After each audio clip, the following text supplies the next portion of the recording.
everybody, to another episode of Behind the Browns Enemy Lines.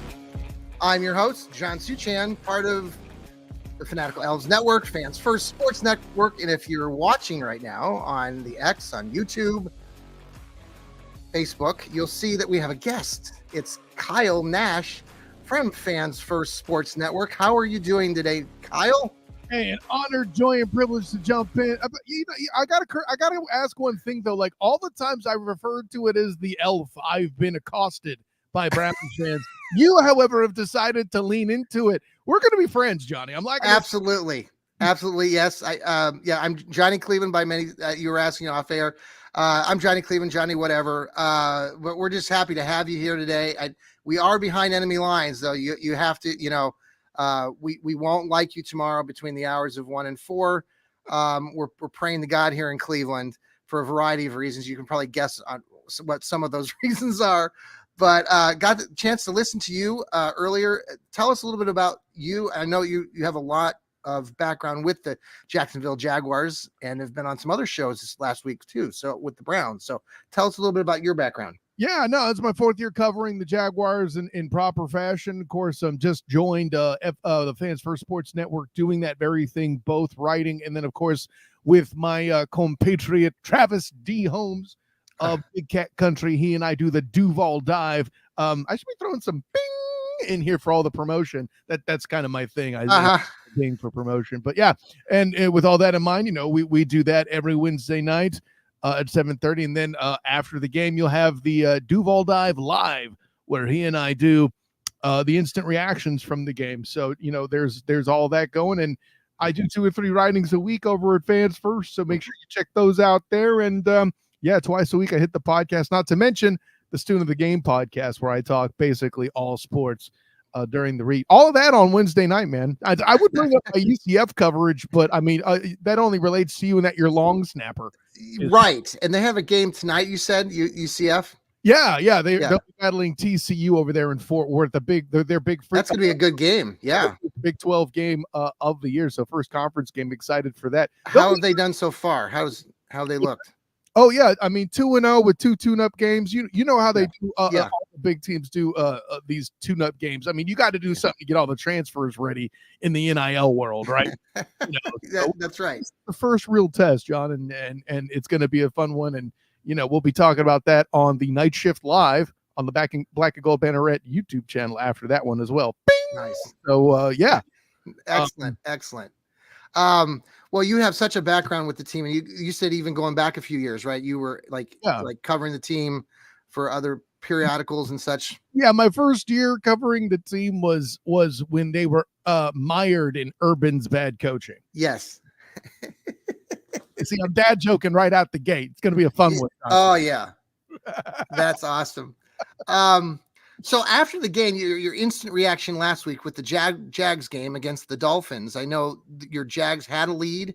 There was some mistakes made or a big fumble or whatnot, and then some things happened. I read your article about Trevor Lawrence too. I think you wrote this week about, his didn't get a lot of touches or throws, and you talked a little bit about that. Yeah, he threw the ball 21 times, and those that see that the Jags lose a football game, and of course, you know what it is. It's another instance of quarterback getting too much praise and all of the blame. And people thinking that Trevor Lawrence had anything to do with that loss is absolutely asinine. And I get it. Right. In a world where a quarterback signs a big old bag, $275 million in assets that he represents currently. That's even more than Deshaun Watson. Wow. I mean, right, but at least he's been playing the whole time. Yeah, we're gonna get into that. Let's get more on that later. But what I ask people to do in that column is look less at $275 million in assets that the Jags, air quotes, could have used.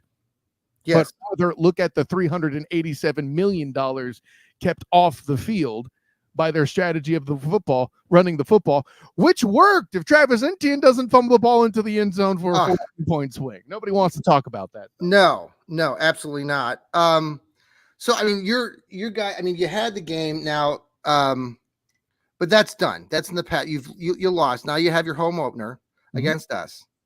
I heard a little bit of your take with your colleague the other night about You brought up Deshaun just briefly. Yeah. That's all we're talking about here in Cleveland. Yeah. I just maybe start with that because we're like a basket case here. And not unlike Deshaun, because a lot of us are fearful that Deshaun's not the same. I think you even talked about that on your show. He's not the guy that everyone here in Cleveland is begging that he brings back his game from what he used to look like back in Houston, but that's not going to happen. And Yeah. I've been saying that for a while. Oh my God. Well, first of all, to ask anybody to come back to that level after the injuries he had, forget about all the other, underlying stuff, is a tall ask anyway. I mean, Deshaun Watson, as a football player, was a force to watch, and single-handedly, I'm not going to go. I mean, he's not Patrick LaVon Mahomes II or anything, but he did single-handedly win some playoff games and yes, the Texans to some places they weren't supposed to be when he was there. Mm-hmm. And then, this deal to sign him and take him off of the Texans' hands, despite the scandal, really has only turned out that they financed the biggest turnaround in NFL history for a franchise I've ever seen for the Texans. But you mentioned Deshaun. I've been out on him since he came to Jacksonville in a preseason game. I saw. And listen, covering the Jags, I saw enough Deshaun Watson to know pretty talented dude. To see him come out into Everbank Stadium, and granted, I know at the time it was for a preseason game, it was a grain of salt for what he actually did football wise, and I think he did have it over, in the series he played. But what I noticed that stuck with me was he did not have the same step about him, the same pizzazz, the same presence. I never thought Deshaun Watson was a guy that could lean into being the villain. This is not LeBron James going to South Beach. Yeah. And I think that's really caught up with him. Everybody remembers the moment that he had in the press conference where somebody asked him about a throw he could have made or a blitz or a defensive package could have done so, and he broke it down without condescending the reporter in a great moment. That's what he was capable of. And then when all the other stuff came out of, his accusations, and we got a little bit more shine on the actual person, goodwill obviously went out the window, but I never felt like he was a guy that could be this notorious figure and also carry a football team. Then the question begs, does he love football now?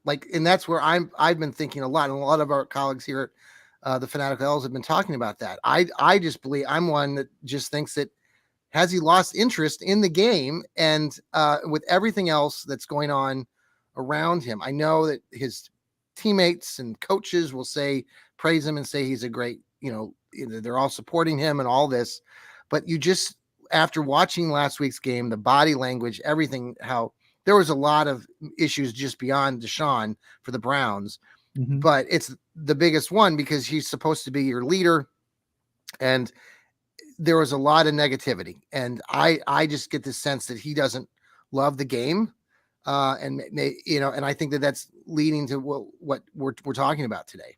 Yeah, no, I think there's a lot of sense to that. Like, I can make the argument that the one peaceful place he may have is practice, but anything else is going to be gone because everybody's going to be overanalyzing, psychoanalyzing, even over and above what a normal, quarterback goes through. Forget, like I'll mention Dak Prescott because the Cowboys quarterback is always going to be among the most criticized, scrutinized. Yeah, it's that. I think I don't know that it's not that he likes football or not. I think he likes playing and dislikes playing in the NFL with this much fame. It's self-inflicted, of course. He's hardly a sympathetic character in that story, but no. And then, so interestingly, here in Cleveland, the claims, or the latest case came out right after the game, on Monday. And that's the other part that everyone has been talking about. It is a civil case. There's some questions about, were the Browns aware of it? Deshaun said he was not aware of it. I mean, there's all sorts of this and that. It's interesting timing. The Browns still owe him $170 million of the 230 or whatnot. He's supposed to be here through 2026. I think there's no way in hell the Browns keep him that long, especially if things continue on the trajectory that they are. As a Jags fan going into this game, are you looking I mean, are you excited that we've got a disgruntled, or a player that doesn't look himself? Or what do you expect tomorrow? I mean, John, with Deshaun Watson, it's only where it starts. Okay. Uh-huh. Is Deshaun, but John, like, you got other stuff going on, right? Nick Chubb is still on the pup. Yes. David Njoku is on IR. Yep. You have an offensive line in shambles. Like, it's been weird with your squad, in that you have a lot of years where the franchise has struggled, but somehow still have a good O line. That doesn't typically happen. May Joe Thomas's football Right. in peace, by the way. That dude was an absolute beast, and he never got rewarded with a good team around him. But yes. But yeah, the whole piece where the offensive line is not that group anymore, right? Because of injury or talent or aspects of both. Yes, because the thing that's the biggest problem. You have very few assets. Listen, I covered Jordan Akins at UCF. Yeah, he's not David Njoku. He doesn't the same way. And that's, to me, like, that's where the biggest opportunity is for the Jags to take advantage and cause mistakes, right? The previous time these two plays last year, Trevor Lawrence had 3 interceptions. The Jags had 4 turnovers. A big key to it. You guys still have a defense that can play like that. Let's not act like, I know I had a lot of Brown fans criticize me for some of the takes I had being too gentle or not critical enough of the Browns. Because I'll do misery, man. I don't know what it is. But defense and Myles Garrett, and I know he's not a starter, but a guy I always like is Quentin Jefferson. I think they're going to be a big part of maybe causing more turnovers for the Jags offense in tomorrow's game. I'm setting the over or under 2.5. Okay. If Trevor and the Jags have more than two turnovers on offense, this game is going to be close, and it's going to be an ugly one either way. I do not see a high-scoring affair here. You don't? Okay. So you see your defensive line having an advantage on the offensive line. Okay. Yes. But that's what I'm saying. It's a weakness there. Yes. We don't have Jedrick Wills, our left tackle, has been gone since last year. He had that injury. He's been practicing, but he will not play tomorrow. You mentioned David Njoku. The Browns also put on 4 or 5 other guys on the IR this week. How are your injury numbers looking this week?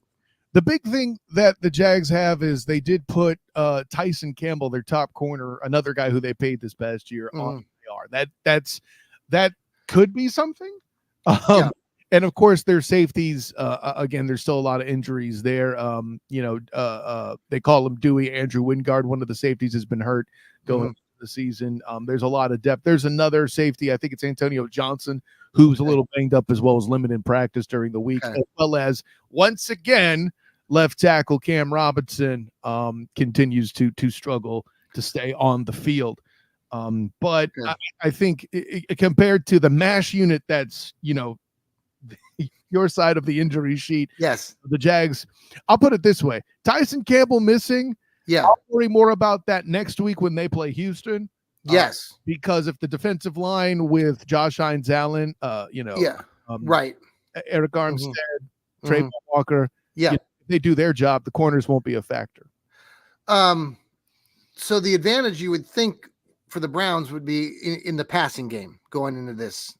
Would you say that potentially could be, if Deshaun Watson can find his accuracy?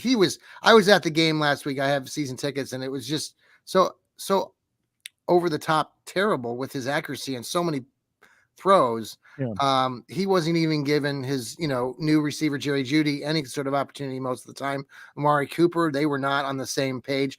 I had the discussion on another radio program this morning about would it have done good for Deshaun to get some reps in preseason. Do you think that mattered at all, or matters?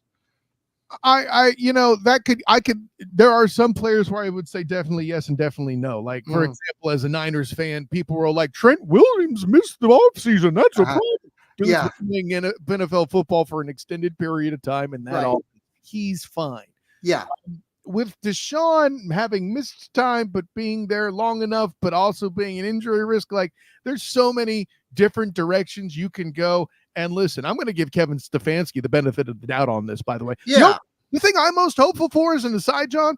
Let's hope that people in that front office don't make the mistake of pinning this on him and getting him out the door in connection to this Deshaun Watson and this particular team's situation. Let's not forget. Okay.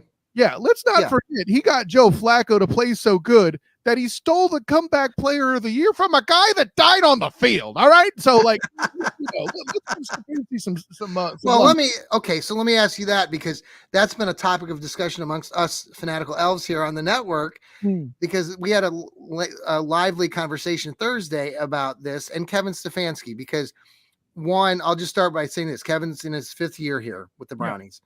I was not a real proponent of Kevin Stefanski to begin with, as far as like the play calling we talk about. So, but I've come around, and I appreciate the fact that the Browns are, invested in him and Andrew Berry, the GM. And I think that Kevin's done a good job. But the conversation that we had Thursday revolved around the Browns and Stefanski not really calling a game that gave Deshaun an opportunity to show his talents. Like there were a lot of, one of our analysts, Jarrell, was showing a lot of plays where the wide receivers were not getting open. Dallas was just sitting down on everything because they knew, we weren't throwing anything long. Deshaun did throw, I want to say he was 0 for 10 on passes that he threw for over 15 yards in the game. But I guess so one of my colleagues is really anti-Stefanski play calling and wants to put some of that blame on that in this past game. And you could say, okay, maybe now what's happening here is that Stefanski is calling the plays, even though Ken Dorsey's the new offensive coordinator. Right. And so some folks are now saying, well, we got to give it over to Ken Dorsey. I don't want Kevin to be, I don't think he's going to be the one that's going to be gone first, but where do you see all that with Stefanski? Because I agree with your take on, he brought in Joe Flacco and look what happened. Yeah. First of all, and listen, I mean, no disrespect to your colleague, but the first thing I think of when people start criticizing play calling is all they've looked at is the result. They haven't looked closely enough to see what's happening on the tape, right? All the coach can do is put the players in position to make something happen. Mm-hmm. And I lost count, but to my last recollection, John, both your starting offensive tackles are out. And an offensive line that's depleted in talent, as we talked about compared to years past. People don't like talking about the fat guys. Listen, you see my Aaron Evans original behind me. Yes, it's me playing offensive line. Okay, we get it. I'm biased. I'm gonna get that up there up front. Yes, but you got the beef. If you don't have beef, how the hell are you supposed to throw a barbecue? Okay, you can't put that on the coach. What we're talking about right now, right? Not even get into all the other pieces you're missing. The one guy you had that might be both your best blocker and best offensive weapon in David Njoku is not even a factor during that game because he got hurt, right? Right.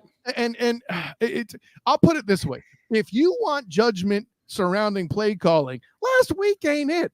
Okay, right. Let's just take a breath. It's week 1. Yeah. Overreactions are what we do during that. It's okay. No one's mad at you for overreacting. Let's all get some big hugs. Let's get some mental health process. Maybe even a frosty adult beverage or two. I don't know. I'm not self-medicating, but leave Kevin alone. This is not time to discuss that. No, and I agree. There's just a lot there right now. Browns fans, you've talked to enough of us, that, I mean, we're a very loyal, dedicated bunch. Oh man, listen, so much respect for the dog pound. Let me get that out the way. I'll never forget. It was 2012 where I compared to Browns fanhood to religion is that regardless of the state of being, every day is a holy time. I really wish I could remember the precise line, but it's true. It really is. Chicago Cub fans think they're loyal. Nah, son. No. This is my background, I think I told you off air, but I lived in Kansas, in Wichita for 26 years or so. And we have Browns fans bases. We call them Browns backers groups. Nice. And it's a really organized group throughout the country. And we have easily 40 or 50 folks in Wichita, Kansas, every Sunday who show up in the masses and do all the raffles and the giveaways and stuff. And they are loyal to the very end. And you can go 0-16 and 1-16 and go, and have the worst coach of all time in Hugh Jackson and still carry on. So it is something to be respected. It is religious almost. I'll see you to Hugh Jackson and raise you an Urban Meyer. At least Hugh Jackson at one point. Now I live in Columbus now, so that's Urban was here for a bit, so he's looked at differently here a little bit. I don't have a lot of respect for Urban, but yeah, he wasn't popular in North Florida when he came back from there after going. Oh, that's yes, from the game, right? So yes, people there were still in remembrance of what he did in Jackson. That's the whole thing, dude. It was crazy. That press room was one of the more unique environments I had ever seen. Yeah. Let's pause for a quick break here. This is the Behind Enemy Lines. We've got our special guest, Kyle Nash, from the Jacksonville Jags group and the FFSN. We'll be right back here on the show. And we're back here on Behind Enemy Lines. I'm your host, John Suchan, part of the Fanatical Elves Network and Fans First. And I've got our guest, Kyle Nash. Let's talk about anything that you're like when you're looking at this game tomorrow. Mm-hmm. What are the weaknesses, or where are you? We kind of talked about a little bit of these things. Where are you most worried? If Jacksonville's a 3-point favorite, right? Yeah, 3.5, something like that. Yeah. So where could things go wrong? I mean, it starts with the offensive line and in the interior, right? And listen, I don't care if it's Walker Little or Cam Robinson that plays on the left side. I feel relatively good. Okay, yeah. Right side. Drink my Diet Coke here, by oh, hey, no problem, man. Listen, I try to keep my sugar down too. I get it. And then Anton Harrison at the right tackle side, like he's amazing, and he's a year 2 guy. And what he does, he didn't have his best game last week, but still a guy that I will fall on the sword for. Excellent player. The interior needs some work, and I know they upgraded getting former Buffalo center Mitch Morrison, but Myles Garrett's a problem, and he's a guy that could cause a lot of havoc, lead to turnovers, basically force the Jags to be one-dimensional. And by the way, you happen to have good DBs too, which means that guy's got to get separation and win one-on-one balls rather than Doug Peterson doing Doug Peterson things and pencil whipping guys in the playbook and getting them open, Yeah. And that matters. Like for all the woes surrounding Deshaun Watson, Vegas just told you that these teams are just as good as one another because all that the Jags got were the standard 3 points at home. Yes. Now, I think that's a little. Somebody's been watching too much national media and listening to too much Emmanuel Acho tear down Trevor Lawrence. Yeah. But yeah. So your run game, what do you, I mean, I can't pronounce the kid's last name. What is it? Etienne, yeah.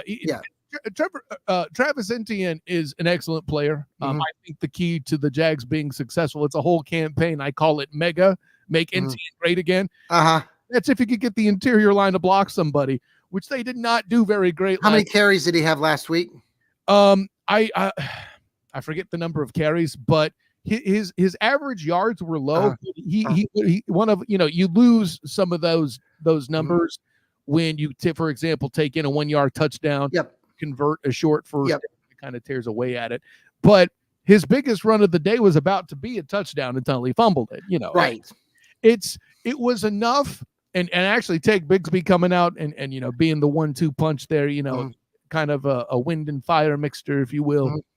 They were running the ball successfully. The Jags had about 130 yards rushing the football. They did, yeah. So it's a plan that was working, and it's a plan. The Browns don't have a very good. They still concern me defensively with the run, and if you're a team that can, I'm worried about that a little bit tomorrow. It was in the past we've given up big chunks of yardage. There's been several examples of that going, and this is a new year, but and the Browns defense was tired. They were on the field a lot in that game, especially the first half against Dallas. They didn't play that poorly. I think they only gave up 2 touchdowns on the day in the end. Where else do you see, are there any other weaknesses or anything else that you talked a little bit about turnovers? Do you think that could be? Yeah, exactly. playing this game. Well, and then those two things are linked. The interior offensive line, if they're getting Trevor under pressure, that's when he would commit a turnover, or that's when he would get hurt, I should say, which is the bigger part of what led to turnovers throughout the season last year, right? Trevor's mobility. Listen, I get it. Everybody thinks he's this tall, goofy-looking dude with long hair. He's the whitest, quarterback you'll ever see, yada, yada. But he can move. But you take that out of his game, and his ability to roll out and bootleg going away, suddenly it's debilitating, right? Going back to last year, how many games didn't they won? When was the last game they've won? Did they? They won one at Everbank against the Panthers, but Trevor did not play that game. So I think the streak is 7. Right, because it was I know in Cleveland they lost, and then they, because we were looking forward to playing you guys potentially in the playoffs a year ago, and who knows what would have happened. But Joe Flacco, it was Flacco mania here in Cleveland, and when we saw that we had to play Houston again, there was a mixed bag of emotions because we had just destroyed them, but not against C.J. Stroud, and he's quite the quarterback, and that's going to be. He's a talent. Do you think, let me ask you about your Jaguars. Do you think that they're going to continue to be in the mix amongst those top teams, Houston and the Colts? I hear a lot of people talking about it's going to be Anthony or Ethan or Richardson against Stroud, that they think that those two are going to be in those teams are going to be the main two. Do you see the Jacksonville staying there? I see Jacksonville. Listen, I think the AFC South is a dogfight. Yes. And when I did my AFC South predictions on the Student of the Game podcast earlier or back in August, I should say, that division, the lowest win total was 8, and 2 teams had it. Okay. And the biggest reason is because I don't trust Anthony Richardson. I don't either. No, he's such a great player. I absolutely hate that I can't have faith in his health, because I love watching that dude play. If you can imagine, for those who remember the hefty lefty Jay Lorenzen, imagine him as a damn athlete that wasn't 300 pounds and is just a large linebacker guy. That is Anthony Richardson. And that 60-yard, oh, you're open? Kind of flick he just did out of nowhere for that touchdown to Pierce was a thing to behold. Taking nothing away from C.J. Stroud, but he can't. Sure. So you're okay. So going into this game, I guess where you mentioned earlier that you think that the game's going to be a struggle, or it's not going to be sloppy. It's going to be sloppy. The Browns had numerous mistakes at the beginning of that game last week with jumping off sides or illegal motion. I'm anxious to see how the Browns handle that in this game. DeJuan Jones, big kid out of Ohio State, is playing the right tackle position. There was a lot of excitement going into this season. He had a really outspoken rookie campaign. Nobody expected that from him last year. So, he had several mistakes last week against the Cowboys. I don't know. I picked a bigger score. I picked it would be like airing it out. Somehow it's going to be like early prediction I had was like 35-31 Brownies, just because I'm a Browns fan. But do you see this more like a 10-9 game or 13-12 or? Not that bad. I mean, what I'm on the record saying on the Duval Dive this past Wednesday, bing, is 21-13. And the reason why I think the Jags hold on is simply because their offensive line, for all its flaws, is more intact and healthy. And Deshaun Watson, for all his flaws, is I think he's going to have more turnovers on the game. I set the over or under for Trevor to have 2.5 rather. If he has fewer than 2.5, I think the Jags still could win the football game. Likewise, I think that the Jags may be able to force 4 turnovers on the Browns with just based on what they came out looking like. And you mentioned the inability to stop the run, John. What I would say is, how many opportunities did they ever really get to run the football? Because they got down so far. They may have abandoned it, and that could made it look like, or I'm saying it backwards. The Cowboys went to the run to run down the clock, so it was kind of artificial at that point. And you mentioned the defensive players being tired. That's when the run is prolific, is when the defense on the For field sure. for upward of 30, 35 minutes. So if that doesn't happen, Yeah. that could still be a factor. And again, the one anomaly in time of possession being high, being good, is if the Browns get turnovers. Like, I think they'll get at least one, if not Yeah. two. Well, I think it starts with, on our end, Deshaun limiting mistakes. Right. I can think of a couple major games last year where the Browns got down immediately to teams like the Steelers and the Ravens in primetime games. I'm fearful that, playing on the road in Jacksonville for your home opener, there's going to be a lot of hype on your guys' end. Right. That the Browns will hopefully not make those mistakes. But if they do happen, it could be a long afternoon for us. I'm looking for a high scoring affair just because I just think it's going to be the opposite of what happened last week in week one. Sometimes, like, this, I mean, week one games can be fickle. There's not a whole lot of sense to them in the NFL just in general. Right. The Browns played a game in 2020, the first game of Kevin Stefanski's career, where they went to Baltimore and got shellacked 38-6 or something like that. Yeah. And bounced back, and I think won the next 4 games in a row. People were really depressed after week one. They were able to turn it around. I don't, but like I was telling the guys on the radio program that I was on this morning, I don't know if I feel that same way because it's Deshaun Watson quarterbacking and not someone like Baker Mayfield. By the way, Baker Mayfield has got a new home and a love from the folks down there in Tampa Bay. Is that what you see down there?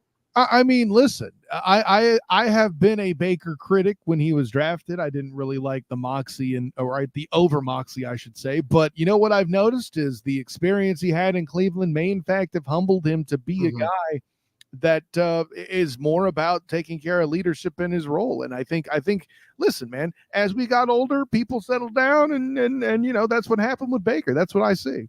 Yeah, absolutely. My bold prediction on Baker is that it's going to be a LeBron James thing.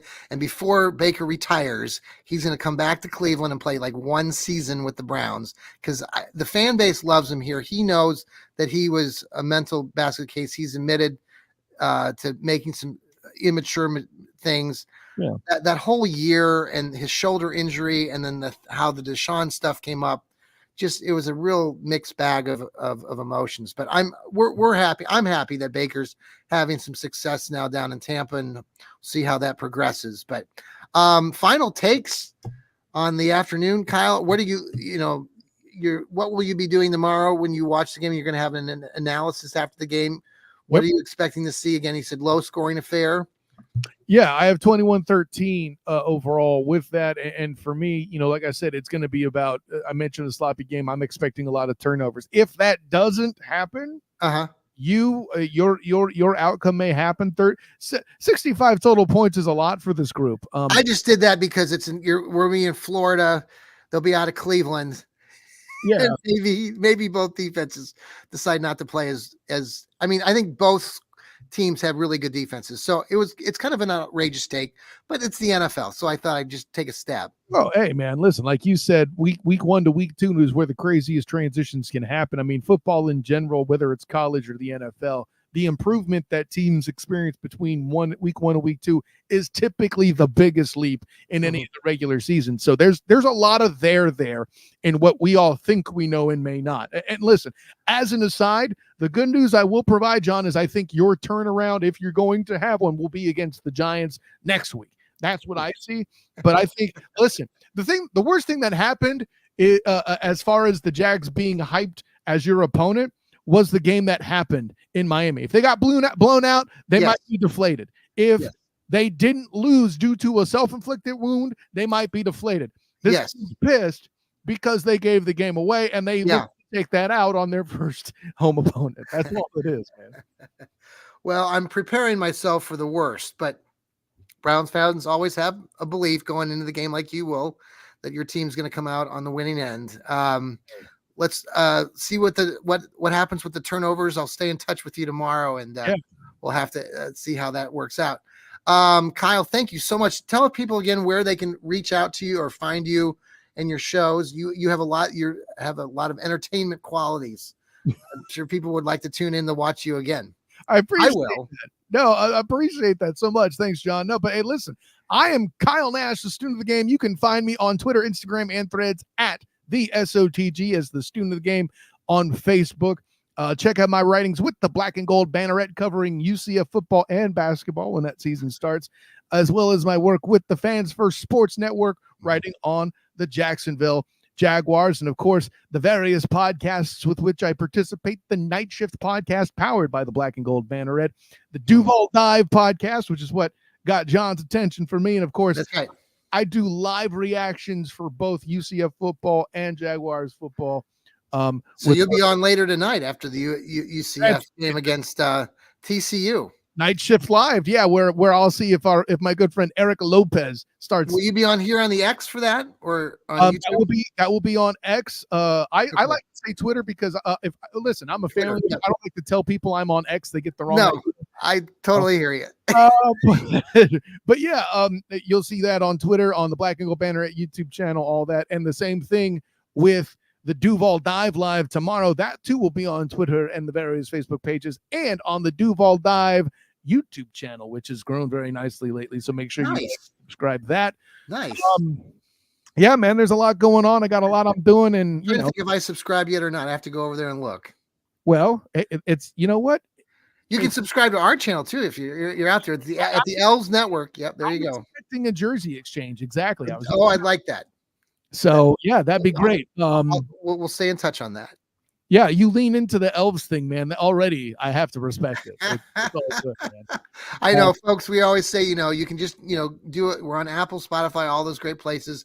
It's great now. You type in Cleveland Browns, on the Apple or Spotify, and we pop right up because awesome. We're growing by leaps and bounds here on Fans First, and we appreciate you coming out and talking to us. And the last thing I want to plug, though, real quick, is on Wednesday nights, 9 p.m. Eastern, is also the Student of the Game podcast, where I get into all things sport on the national level there, too. So that not only is that college and the NFL, when basketball season starts for the NBA, I'll jump into that. I even talk some hockey with some people when that gets going. Yeah?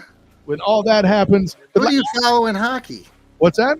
Who do you follow in hockey? Well, haven't you heard that the stint of the hockey universe is now Florida, thanks to Tampa and Yes. Hey, I'm playing your string music for you on the way out. I'm wanted you to hear some good music on the way. I love it, man, and this is the perfect place for me to drop it. And of course, honor, joy, and privilege to jump in on you here. But until next time, my friend. Yes, Kyle. Thank you so much. We'll talk to you soon. Stay on. I'll talk to you after. Copy that. Take care, everybody.